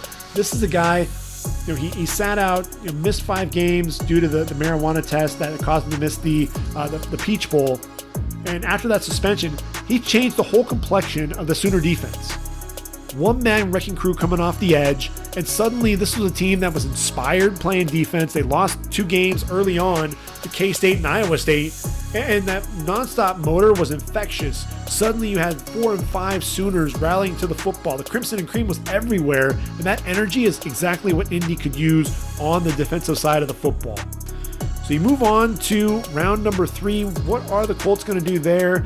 It's interesting that we say that because the Colts actually don't have a 3rd round pick. So they're not actually going to do anything unless they try to trade into that round. I just don't see that happening. They traded with Philly in that Carson Wentz deal, so that's one less pick for them there. But round 4, we get back to getting serious there with the Colts. And look, they need a safety to replace Malik Hooker. And I'm looking at Derek Forrest, the safety out of Cincinnati, 5'11", 206. This guy plays with a sense of urgency, ran really well at his pro day. This is a guy that I think can come in and take over a starting spot, be that free safety there on the back end of the defense for Indianapolis. So some nice pickups there for Indy. You move on to the Tennessee Titans. Now Tennessee, it's going to be interesting to see what they do with that number 22 overall pick, because you need an offensive tackle, you need a right tackle to replace Jack Conklin. Tevin Jenkins would be nice. You said goodbye to Kenny Vaccaro, Adoree Jackson, and Malcolm Butler. I think Janoris Jenkins and Kevin Johnson kind of temper that need just a little bit. But you lose Corey Davis and Adam Humphries. You bring in Josh Reynolds, but that's not going to be enough. I'm looking at Terrace Marshall Jr. out of LSU, 6'1", 200 pounds. And this is a guy, tallied 731 yards on 48 receptions and 10 touchdowns in 7 games as the top guy. And look, even on a team where he was a number 3 option behind Jamar Chase and Justin Jefferson, still caught 46 passes, 671 yards, and 13 touchdowns. You pair him up with A.J. Brown. I think you really like what you're getting there. This is a guy, he's smooth in and out of his breaks, can stack DBs, running vertical routes, uses that size to his advantage, high pointing the football. And so Marshall, could he be a number 1? Sure. Could he be the number 2 to A.J. Brown as well? He's already been able to showcase that he can be versatile as a receiver there for Tennessee. So it'll be interesting to see exactly how they use him, but I think that's going to be a nice pickup there for Tennessee in round 1. 53 overall in round 2. Go ahead and get your corner. Yes, I mentioned that you have Kevin Johnson there. He feels like a 1-year rental, but you have Janoris Jenkins. Desmond King, the nickel, is also gone. So I'm looking at a guy like Asante Samuel, 5'10", 184 pounds out of Florida State. Everyone knows that his dad played in the league as well. Another kid with a high football IQ, tremendous ball skills. He can take over the nickel right away. And then when Kevin Johnson's gone, he can play outside as well. He's one of those guys that has the versatility to be able to do that, which is why I think he is going to go off the board in the first two rounds of the draft. There's an outside chance he comes off the board in round 1, but I think he's really going to be a 2nd round pick. That makes a lot of sense. So the Titans, what do they do from there in round number 3? Well, that's interesting. They have 2 picks. I think they need to go after a tight end. And I'm looking at Tommy Tremble, 6'3", 241. You lost Jonnu Smith. And Tremble, what I love about him, he's such a devastating run blocker. Imagine him leading the way for Derrick Henry. That would be a lot of fun to watch. I think he needs some development as a receiver. Not the strongest route runner. His hands were a little suspect at times, but you see the athleticism after the catch. Ran a 4.59 40 at his pro day as well. He's one of those guys that I think if he continues to develop could be a steal. And then you got to replace Kenny Vaccaro at safety. Tyree Gillespie there from Missouri, 6'1", 210. You play him alongside Kevin Byard. That makes a lot of sense. He's a playmaker. Look, He won some of his battles there with Kyle Pitts against Florida in coverage, took on Najee Harris in the ground game there against Bama, 3-year starting, 12 pass breakups, 6 tackles for loss at Mizzou. I like that pick there in round number 3 for the Tennessee Titans. And then what do you end up doing for an encore there in round number 4? You already have Jeffrey Simmons at defensive tackle. I think they have another need. And I'm looking at Marvin Wilson out of Florida State. I know that this is a guy that was a major disappointment during the season because that motor just ran hot and cold. I talked about in 2019, 6.5 of his 8.5 tackles for loss and 4 of his 5 sacks were registered in just 2 games against Louisville and Syracuse. But here's the thing. He's not the prospect that everyone thought he was, but he does have the size, has the athleticism that they could use up front, be a rotational player. And look, if he could ever, the production can ever match the potential, Tennessee could really have something. If Mike Vrabel can coach this guy up, if he can get to him, if he's confident that he can, you may have something here to pair up with Jeffrey Simmons. It's just a matter of whether or not they have the patience to be able to do that. And then Houston, we have a problem. We don't have a pick in the first 2 rounds. We have a lot of issues going on with our quarterback as well, in Deshaun Watson. So what do you end up doing in the draft? Could they go quarterback at some point? It's entirely possible. But you don't have many picks. You're starting there in round number 3. You get a receiver. Nico Collins out of Michigan makes a lot of sense, 6'4", 215. Look, you've got Brandon Cooks, Randall Cobb. You brought in Andre Roberts. You need a big-bodied receiver like Collins. He sat out 2020. But look, the quarterback play wasn't great there at Michigan. You got to watch the film to really watch the potential. Really big receiver, runs well vertically, can also sink those hips and separate a little bit coming out of his breaks. Attacks the football in the air as well. I think Nico Collins is going to be a better pro than he was a collegiate player there at Michigan. And you get him there in round number 3, that'd be a nice pickup. So Houston has 2 picks in round number 4.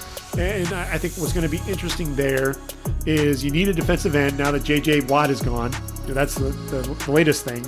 At one point, I thought maybe they would go running back, but they brought in Mark Ingram and Phillip Lindsay there. So it's a team with David Johnson. So I think they're good there. They brought in Shaq Lawson to team with Whitney Merciless, so they're good there. Marcus Cannon replaces Zach Fulton at guard. Tyrod Taylor and Ryan Finley are there, to basically take over for Deshaun Watson if they need to, depending on how that saga unfolds. Terrence Mitchell takes over at the outside corner spot, vacated by Garyon Conley.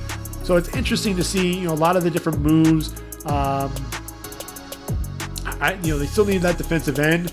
And yes, Malik Collins was brought in, but I think they still need more help there. I'm looking at J2 Fele. Disruptive 3-down lineman for the Trojans, quick penetrator against the run, uses the burst and powerful hands, quick swim move to beat box to get after the passer as well. Needs to watch that the pad level a little bit. He got neutralized when he got a little bit too high, but I think he's scheme versatile, a guy that doesn't have to come off the field on 3rd downs, 6'3", 305. The junior, he did sit out 2020 due to COVID concerns. COVID really hit his family hard, so that's why he sat out. But this is a guy that I think showed up to his pro day in shape, so he's a guy that I think can end up doing some things there for the Texans. And then you need a safety on the back end as well to really challenge Lonnie Johnson there at strong safety next to Justin Reed. And Hamza Nazaruddin out of Florida State, he's 6'4", 220 pounds, racked up 194 tackles as a sophomore and a junior. 3 interceptions, 5 pass breakups, 3 forced fumbles, had that ACL tear in December 2020. So,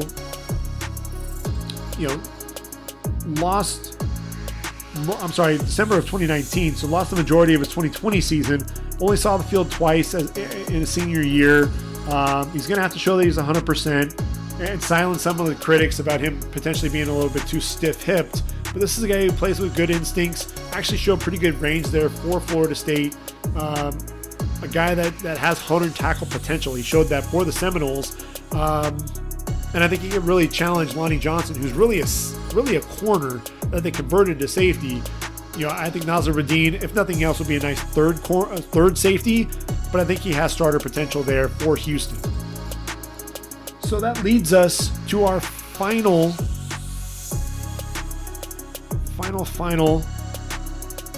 division, and that's going to be the NFC South. So final division.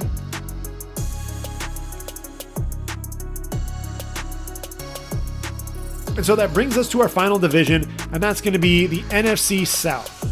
And really, when we talk about the NFC South, we have to start with the Atlanta Falcons, sitting there with the number 4 overall pick. And look, they're just 4 years removed from an appearance in the Super Bowl, but they went 4-12. Dan Quinn, Thomas Dimitroff, they're out. Arthur Smith and Terry Fontenot are in. There's all this talk about Matt Ryan, who's 36 years of age. Does he have enough in the tank? At first, Arthur Blankton was non-committal about his future, and Julio Jones. Really, at the end of the day, when you look at Matt Ryan, I don't think he's shown any signs of slowing down. This is a guy that finished each of the last 3 seasons in the top 5 in passing yards, missed just 3 games in 2008. You can point to that QBR in 2020 of 93.3, which is good for 20th in the league, but just 2 years removed from having the league's 4th highest QBR of 108.1 in 2018. I think ultimately at the end of the day, when you look at this, Matt Ryan's going to be their quarterback. I think he still has a little bit there. Don't get too crazy here with this pick. Kyle Pitts is your guy. 6'6", 240, just an absolute beast. Matchup nightmare. Look, ran a 4.46 40, which wasn't quite as fast as Vernon Davis running that 4.38. But man, such a unique prospect, and could make history. Really be the first tight end taken in the top 5 of the draft. This is a guy, the mismatches. Normally when you talk about tight ends, they're either too fast for the linebackers or too big for the DBs. But what happens when they're also too big for the linebackers and too fast for the DBs? The insane catch radius, nearly a 7-foot wingspan, longer than any of the wide receivers or tight ends in the last 20 years, which is absolutely ridiculous. 43 receptions, 770 yards, and a touchdown in just 8 games.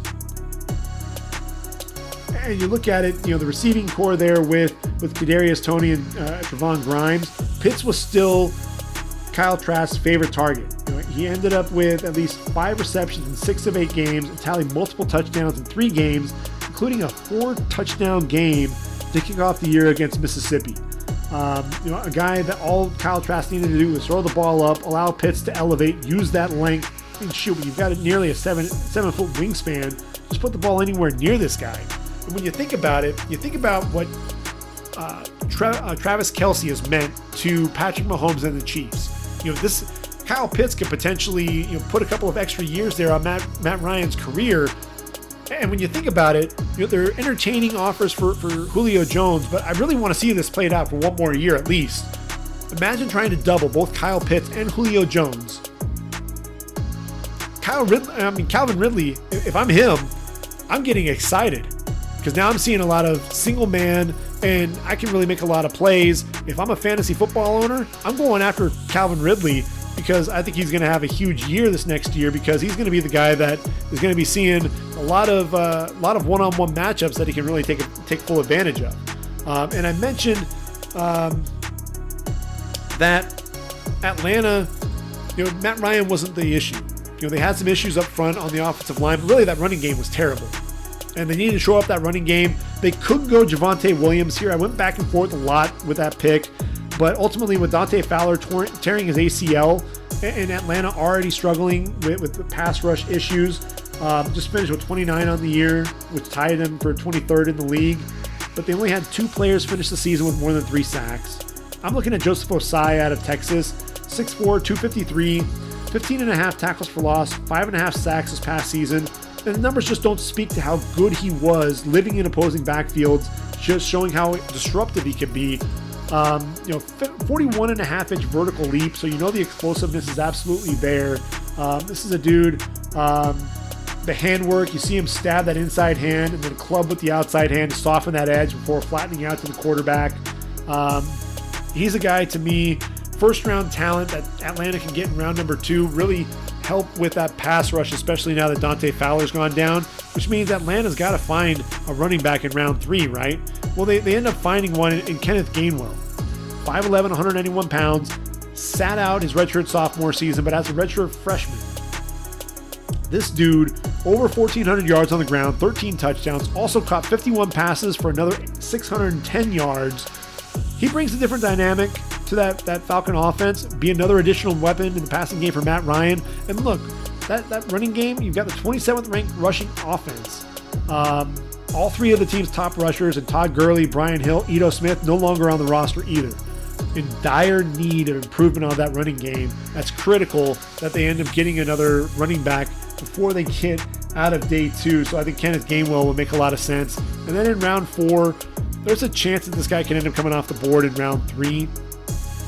But if they can get him in round 4, Robert Rochelle out of Central Arkansas, 6 foot, 193 pounds, excellent ball skills.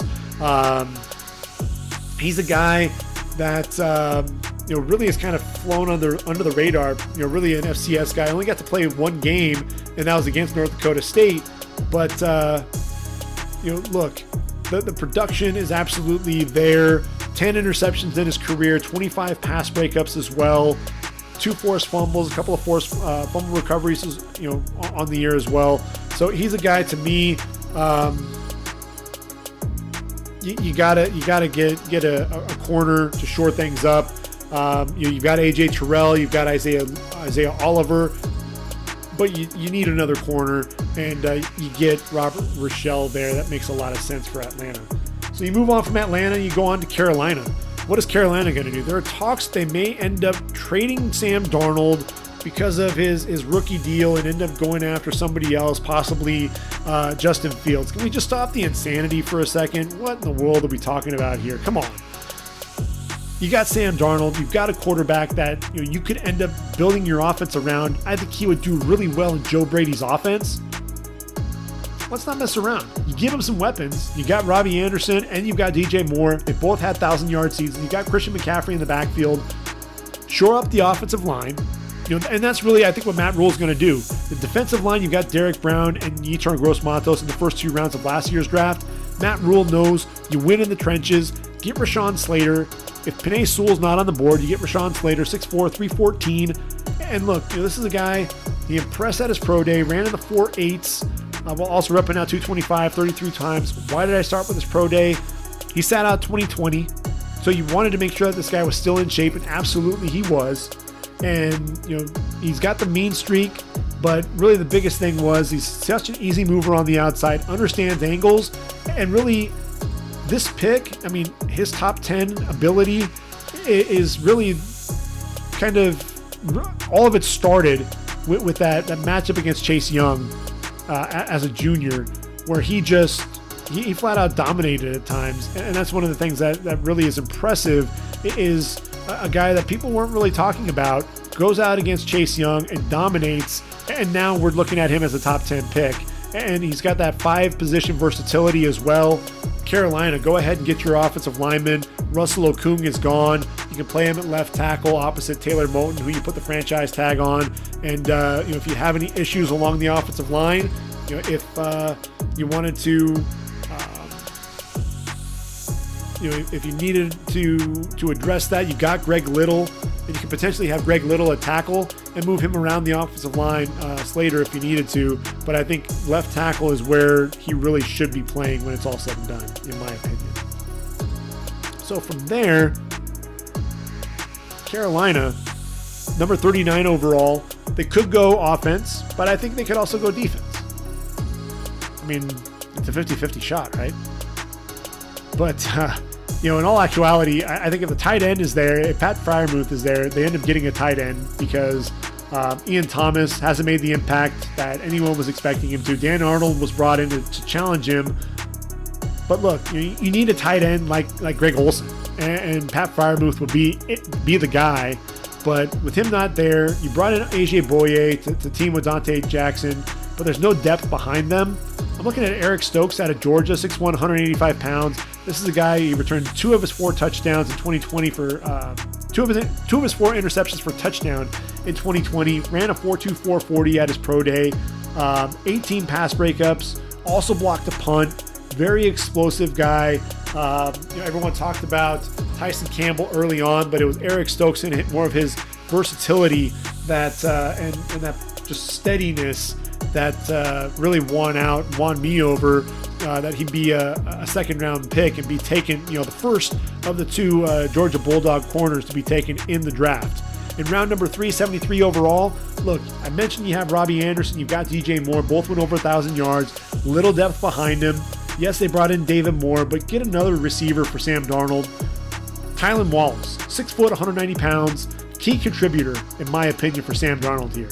Breakout sophomore season, 86 catches, over 1,400 yards, 12 touchdowns, Biletnikoff Award finalist, on pace for doing that again, had 903 yards in just 9 games as a junior, tears his ACL, cuts it short, battled injuries in 2020, still ended up with 922 yards. This dude plays bigger than his size, loves contact, and loves physicality, gets late separation, and that's really what you see, adjusting well to the football, attacks the ball in the air, gets that late separation to be able to high point the football, and then he runs a sub 4.40 at his pro day. I think that really turned heads as well. Really surprising to see that type of speed. I don't think people were really expecting that out of him. So you get Tylan Wallace to pair with Anderson and DJ Moore. That makes a lot of sense. Continue to build around Sam Darnold, and then finally in round 4, you have a running back like Christian McCaffrey. He's coming back off of injury, and Mike Davis entered free agency. He's not going to be back. You need another running back, and you look at Khalil Herbert out of Virginia Tech. He's 5'9", 205, spent 4 years at Kansas. And here's what's funny. He finished his 4 years there with the Jayhawks, 1,735 yards during that time. Moves on to Virginia Tech as a grad transfer. He's their bell cow and rushes for nearly 1,200 yards, 7.6 yards per carry.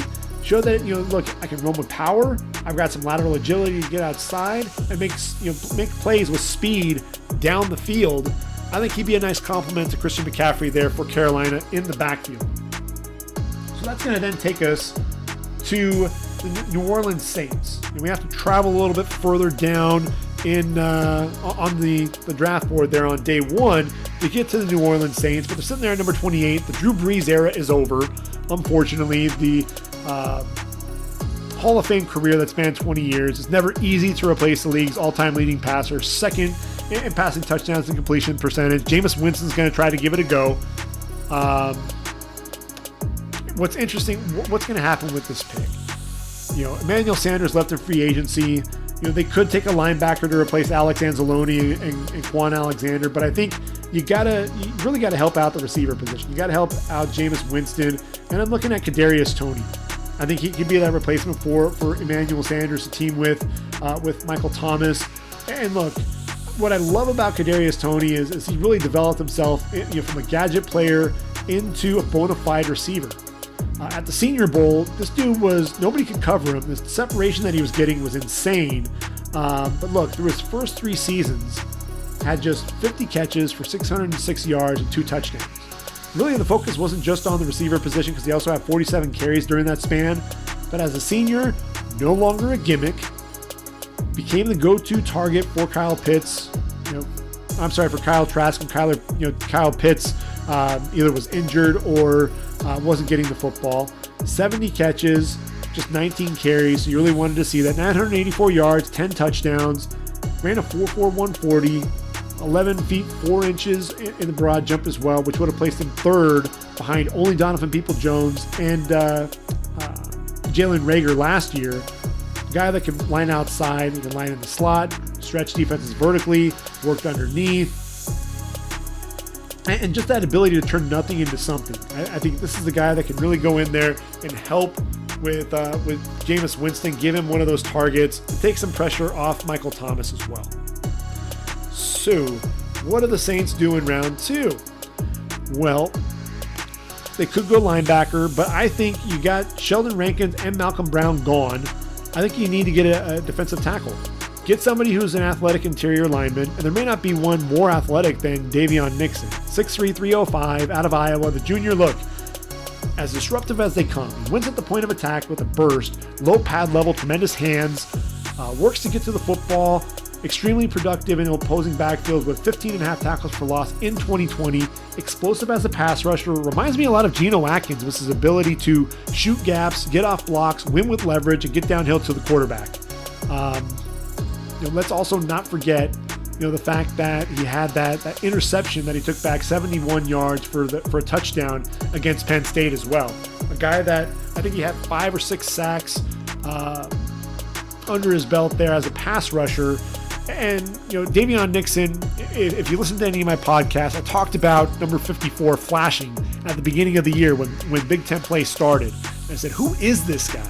I mean, he was there for the Hawkeyes a season ago, but I'm like, who is this guy? Who is this Davion Nixon? And it was at that point that I really, I developed a, I really enjoyed watching the guy play, and as I started watching him more and more, he became one of my favorite defensive linemen in this entire draft just because of his energy, the motor, the explosiveness, and I'm a big Geno Atkins fan, so I look at him and he reminds me a lot of Geno Atkins. In the third round, the Saints have a couple of picks. They're both compensatory picks. Paulson and Debo. They needed cornerback help. They let Janoris Jenkins go. They're going to look for another corner to team with Marshawn Lattimore. Adebo is a polarizing prospect, man. Former 4-star wide receiver recruit. Tremendous understanding of routes. Elite ball skills. For the Cardinal, 27 pass breakups in just 2 seasons. Burst onto that national scene as a freshman, but got picked on in 2019. Really starting to learn the nuances of the cornerback position. He was susceptible to a lot of double moves because he was so aggressive. Sat out 2020 due to the COVID concerns, so he's got to prove that he's got to be more disciplined.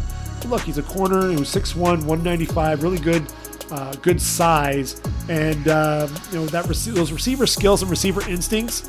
A lot of times he was running the routes for the receivers. Sometimes got him into trouble because he get baited again on those double moves. But if you can understand a little bit of the nuances, that could be a guy that could end up being a steal at the end of day 2. And then I'm looking at 106 overall. They need a linebacker, as I mentioned. Alex Anzalone and Quan Alexander are gone. And I'm looking at Dylan Moses. Dylan Moses played out of position at Bama. I think he really struggled there, dropping into coverage. He's a guy that I think is more of a chase linebacker, a guy that's going to run around, make a lot of plays in space. He was still battling that ACL tear, wasn't 100% in 2020. But this is a guy, he has a nose for the football. He has some speed to the sideline, known for coming downhill and delivering a big hit as well. Effective blitzer, shooting gaps, getting after the passer. Just let him pin his ears back a little bit as he learns to drop into coverage. And I think the Saints may have something. Let him play alongside Demario Davis, and that'll offer up some versatility, I think, there for the Saints. And so what do the Saints do in round number 4? Well, I think you still have to look at the quarterback position.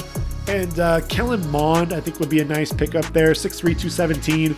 This is a dude, dual threat capability, over 1,600 yards on the ground, 22 touchdowns. You watch that Senior Bowl, it really summed up his career. Completed just 13 of 25 passing because he does struggle with it, with accuracy. Needs to cut down on some of his mistakes too. Just threw for 173 yards, but also threw for 2 touchdowns. Pinpoint touchdowns, that was a thing. 15-yard touchdown between 2 defenders to Amari Rodgers, plus 2 conversions, 1 through the air and 1 on the ground. Ended up earning MVP honors in a losing effort. Career record holder there at Texas A&M in total offense, passing yards, passing touchdowns, completions, and attempts. Finished with a 31-13 record in his 4 years. Ultimately, just continued to get better, and culminated with a 9-1 record in 2020. The lone blemish was a Week 2 loss to eventual national champ Alabama. But his growth reminds me a lot of Dak Prescott. Made major strides in his development from his junior to his senior season. I think that's really what you saw there in Kellen Mond. So Kellen Mond, look, Cowboys waited until round 4 to get Dak Prescott. There's a chance Kellen Mond may not be around in round 4, but if he is, I think ultimately the Saints, they have to figure out what they're going to do at quarterback. They need to get another guy in there to challenge Jameis Winston for that starting spot. And Taysom Hill isn't going to be that guy. Which leads us finally to the defending Super Bowl champs, Tom Brady and the Tampa Bay Buccaneers. My goodness. How did they bring all 22 starters back from a season ago? That's what's crazy. I think it's really what I call the Tom Brady effect. everybody wants to come back and play with the GOAT. I mean, why not, right? So I think you're going to really see this team use, really a lot of luxury picks at this point. I think when you look at it, they need to add another pass rusher. You've got Shaq Barrett and JPP. JPP starting to get up there in age a little bit. Get another edge rusher.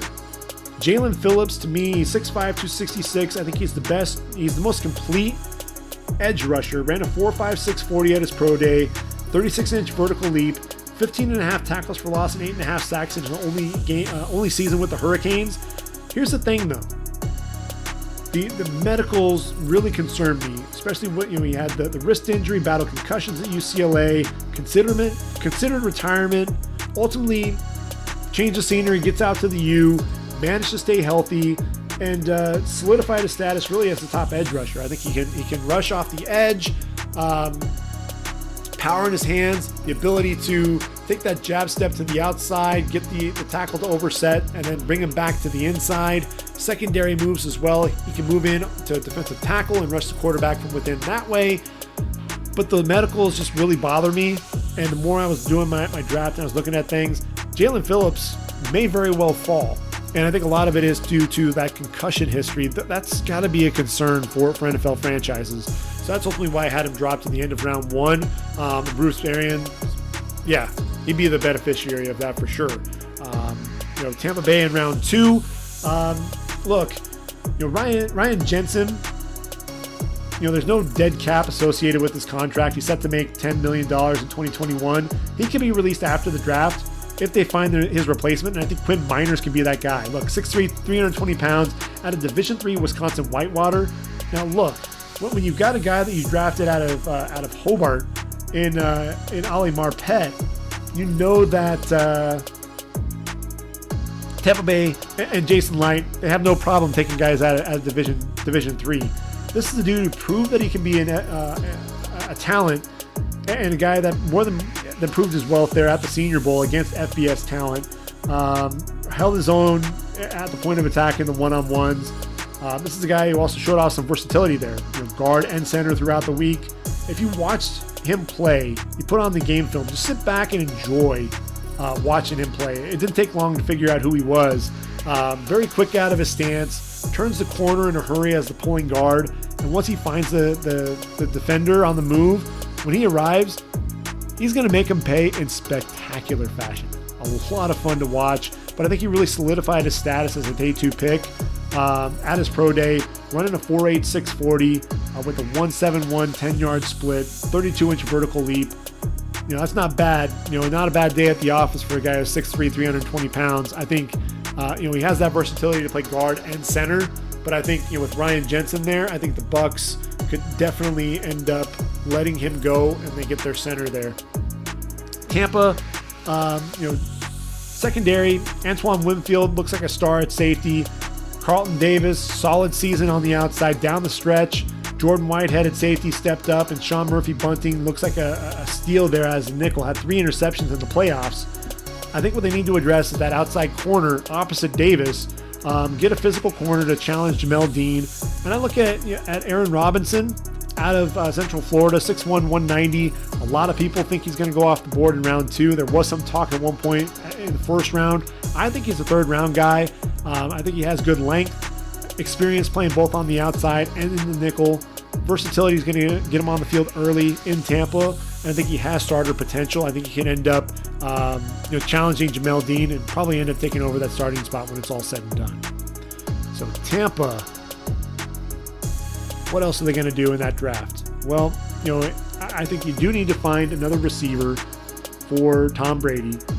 You've got Mike Evans and Chris Godwin on the outside, but you need another slot receiver to go with Scotty Miller. And I'm looking at Cornell Powell. Look, Cornell Powell out of Clemson, 6'1", 210. He bided his time behind Mike Williams, T. Higgins, Hunter Renfrow, Ray McLeod. Finally got his chance to break out. Dynamic playmaker on the outside for Trevor Lawrence. Had 4 100-yard games. Had 3 games where he averaged over 20 yards per reception and scored at least 1 touchdown in 6 of the Tigers' final 8 games.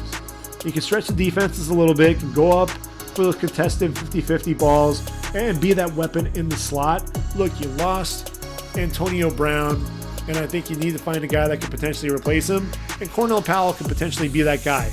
Is that a round early for him? Possibly, but he's one of those guys, I think, end of round 4, beginning of round 5. So at 138 overall, it does make some sense. So we've been able to make it through 16 teams. A little bit longer podcast than I was hoping for, but we did make it through all 16. We're going to go ahead and take a look at the North and the West in tomorrow's podcast. And like I said, we'll talk about my first round mock, and we'll play by the numbers on Wednesday. But man, the draft is right around the corner, everyone. I can't wait. Stay tuned for a couple more podcasts leading right up to draft day. So for ReadyForTheDraft.com, this has been the Ready for the Draft podcast. I've been your host, Gregg Schutze. Take care, everyone. Get fired up for the draft. I know I am. And until next time, everyone, take care, and I am out of here.